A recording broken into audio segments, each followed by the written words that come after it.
Good morning, everybody. We are talking about Percy Bysshe Shelley's Ode to the West Wind.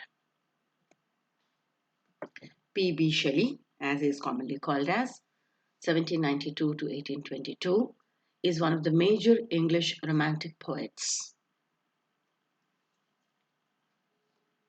He openly criticized English monarchy and the government,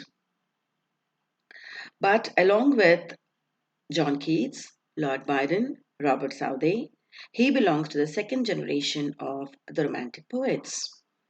Shelley is very well known for his personal, philosophical, and political traits. He is revolutionary, rebellious, atheist, anarchist, and anti monarchical in principles and practice. Ode to the West Wind is one of his best poems that presents his philosophical contemplation, a bit rebellious in nature, but belonging for an assured change in the world.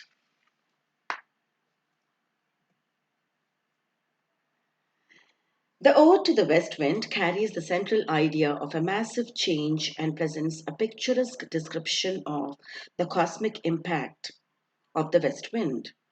In this ode, Shelley personifies the West Wind and addresses it as a mighty wild spirit, the destroyer and the preserver of all. This attribute of the West Wind is carried forwarded throughout the poem. The first stanza explains the west wind's impact and effects on the woods. It's impossible to see the mighty wind, but its invisible presence is strongly felt. It drives away the dead leaves, yellow, black, pale, hectic red, and diseased, from the forest like an enchanter who drives away the ghosts. Along with the dead and the diseased leaves, the wind also carries away the seeds and spreads them on the ground where they lie deep into the earth as the dead bodies lie in the graves. The wind performs the function as a destroyer of the dead and the diseased leaves, as well as it also performs the role of a preserver. It carries the seeds to be buried deep in the ground. The seeds wait for the coming of the sister of the west wind, that is, the spring, and then the seeds once again come to life and fill the earth with vegetation. It is in this way that it is the destroyer and the preserver of life on this earth. The second stanza outlines the wind's impact on the sky. The wind carries away the loose clouds in the sky into a vast dome where they would be stored for some time until they come down on the earth in the form of heavy rains. Here too, the wind performs the duty of the destroyer and the preserver. The third stanza describes the effect of the west wind on the sea. The powerful current of the west wind awakens the world submerged under the Mediterranean Sea. The place mentioned in the poem is coastal city of Bain, near Florence, in Italy. The west wind cuts apart the deep blue sea and reveals the ancient cities and the sea plants at the bottom of the sea. The world under the sea gets trembled at the fierce power of the wind. Thus, the mighty west wind shows its power over the forest, sky, and the sea and records its cosmic presence. The first three stanzas praise the mighty powers of the west wind, but the last two stanzas of the poem, both fourth and the fifth, request the west wind to use its power on the poet himself. The fourth stanza summarizes the earlier three stanzas through three words: a dead leaf, a swift cloud, and a wave, which representatively represent the forest, the sky, and the sea. The poet earnestly wishes to become one like a leaf, or a cloud, or a wave, and the west wind, the uncontrollable spirit, would lift him and carry him away along with it. He maintains that he shares the impetuous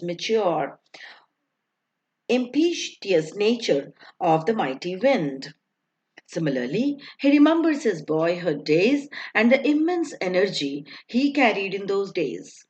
He could have raced with the west wind had he been in his youth. However, now he has lost that energy because the heavy chains of time have tamed his uncontrollable spirit. Therefore, he urges the west wind to hit him like a wave, to lift him like a wave, to lift him like a cloud, to lift him like a wave, to lift him like a leaf. So he urges the west wind to lift him like a leaf, a cloud, and a wave because he has fallen on life's thorns that bleed him. This request of the poet may indicate his sense of resignation or giving up of the battle of life, or probably his pessimism too. The fifth and the final stanza of the poem depicts maximum optimism of the speaker. The stanza also endorses the role of the poet as the philosopher or lawgiver of society. The speaker requests the west wind to make him its lyre and spread harmony in the world. He also urges his mighty spirit to drive away the dead thoughts like a dead leaf across the world as to quicken new life. He wishes that his thoughts would be spread amongst the mankind. The poet urges the west wind to seek and speak through his lips and spread his prophecy of the highest optimism. If winter comes, can spring be far behind?